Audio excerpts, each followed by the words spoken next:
നമസ്കാരം. നിങ്ങൾക്കുള്ള ഒരു ടൈംലെസ് ടാറോ ഗൈഡൻസ് ആണ്. അപ്പോൾ ഞാനിവിടെ കാണുന്നത് എന്താണെന്ന് വെച്ചിട്ടുണ്ടെങ്കിൽ നിങ്ങൾക്ക് നിങ്ങളുടെ ഒരു റിലേഷൻഷിപ്പിൽ ചിലപ്പോൾ ഫ്രണ്ട്ഷിപ്പ് ആയിരിക്കാം, അല്ലെങ്കിൽ ഫാമിലി റിലേഷൻഷിപ്പിലായിരിക്കാം, പാർട്ട്ണറുമായിട്ടായിരിക്കാം, ഒരു കോൺഫ്ലിക്റ്റ് എനർജി, ഒരു വഴക്കോ മിസ്അണ്ടർസ്റ്റാൻഡിങ്ങോ സംഭവിച്ചതായിട്ട് ഡിസഗ്രിമെൻറ്റ് ഒക്കെ ഒരു വഴക്ക് നടന്ന ഒരു എനർജി കാണുന്നുണ്ട്. നിങ്ങൾ ഒരുപാട് നിങ്ങളുടെ ലൈഫിൽ തന്നെ വളരെ അസ്വസ്ഥത കൊണ്ടുവന്നിട്ടുണ്ട് എന്ന് കാണുന്നു. അപ്പോൾ അവിടെ ഒരു ക്ലാരിറ്റി, അതായത് ഈ ഒരു കാര്യത്തിനെ സോൾവ് ചെയ്യാൻ സാധിക്കുന്ന തരത്തിലൊരു നിങ്ങൾക്ക് ഒരു ക്ലാരിറ്റി കിട്ടുക, അതായത് നിങ്ങളുടെ കമ്മ്യൂണിക്കേഷൻ ആണ് അവിടെ ഒരു പ്രധാന ഘടകമായിട്ട് ഞാൻ കാണുന്നത്. അപ്പോൾ നിങ്ങളോട് പറയുന്നത് വ്യക്തമായിട്ട് ഈ സിറ്റുവേഷൻ നിരീക്ഷിക്കാനാണ്. നിരീക്ഷിക്കുമ്പോൾ തന്നെ നിങ്ങൾക്ക് അതിനുള്ള സൊല്യൂഷൻ, ഈ പ്രശ്നത്തിന് ഒരു പരിഹാരം നിങ്ങൾക്ക് കാണാനായിട്ട് സാധിക്കും.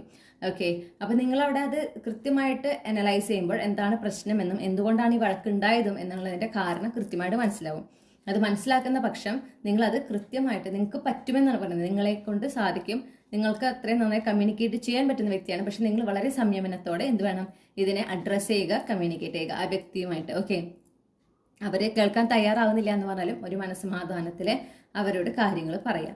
കാരണം അത് വളരെ പ്രധാനപ്പെട്ടതാണ്. അപ്പോഴാണ് ഈ ഒരു ഡിസഗ്രിമെന്റിന് ഒരു അവസാനം ഉണ്ടാകുള്ളൂ. അപ്പോഴാണ് നിങ്ങൾക്കും ലൈഫിലൊരു സ്വസ്ഥത ഉണ്ടാവുള്ളൂ. ഓക്കെ, നിങ്ങൾക്കിപ്പോൾ വളരെ ഒരു അസ്വസ്ഥത ലൈഫിൽ ഫീൽ ചെയ്യുന്നുണ്ടെങ്കിൽ അതിന്റെ കാരണം, മൂല കാരണം ഇതാണ്, ഈ ഒരു വഴക്ക് സംഭവിച്ചിട്ടുള്ളതാണ്. അപ്പം അതിന് എത്രയും പെട്ടെന്ന് സോൾവ് ചെയ്യാൻ പറയുന്നു.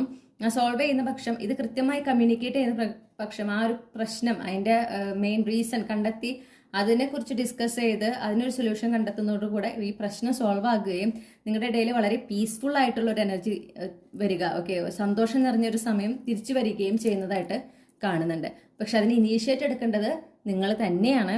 അപ്പോൾ അതിനെക്കുറിച്ച് ഇങ്ങനെ സ്ട്രെസ് ചെയ്ത്, അതായത് ഈ ഒരു വഴക്കുണ്ടായതിൻ്റെ ബേസിൽ പിന്നെ അവരിൽ നിന്ന് നിങ്ങൾക്ക് ഉണ്ടായിട്ടുള്ള നെഗറ്റീവ് അനുഭവങ്ങളെയൊക്കെ അങ്ങനെ ആലോചിച്ച് കൂടുതൽ അവരോട് ദേഷ്യം വർദ്ധിപ്പിക്കുന്നതിന് പകരം നിങ്ങൾ എന്ത് ചെയ്യണം, ഈ കാര്യം എന്തുകൊണ്ട് വഴക്കുണ്ടായി, എന്താണ് അതിന് കാരണം എന്ന് കൃത്യമായി നിങ്ങൾ ആലോചിക്കുക, നിങ്ങൾ അത് അനലൈസ് ചെയ്യുക.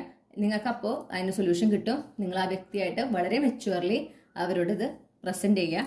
അങ്ങനെ ഇത് സോൾവ് ചെയ്യാൻ പറയുന്നു. അനാവശ്യമായിട്ടുള്ള എനർജീസ് ഒന്നും ഇപ്പം നിങ്ങളുടെ കൂടെ കൊണ്ടു നടക്കരുതെന്നാണ് പറയുന്നത്, പ്രത്യേകിച്ച് ഇതുപോലുള്ള ലോ വൈബ്രേഷണൽ എനർജീസ്. ഓക്കെ, അപ്പോൾ ഇത് എത്രയും പെട്ടെന്ന് സോൾവ് ചെയ്യുന്നതാണ് നിങ്ങളുടെ ലൈഫിൽ കൂടുതൽ സ്വസ്ഥത കൊണ്ടുവരുന്നതിനും നിങ്ങൾ കൂടുതൽ ഒരു ഹൈ വൈബ്രേഷണൽ എനർജിയിലായിരിക്കുന്നതിനും നല്ലത്.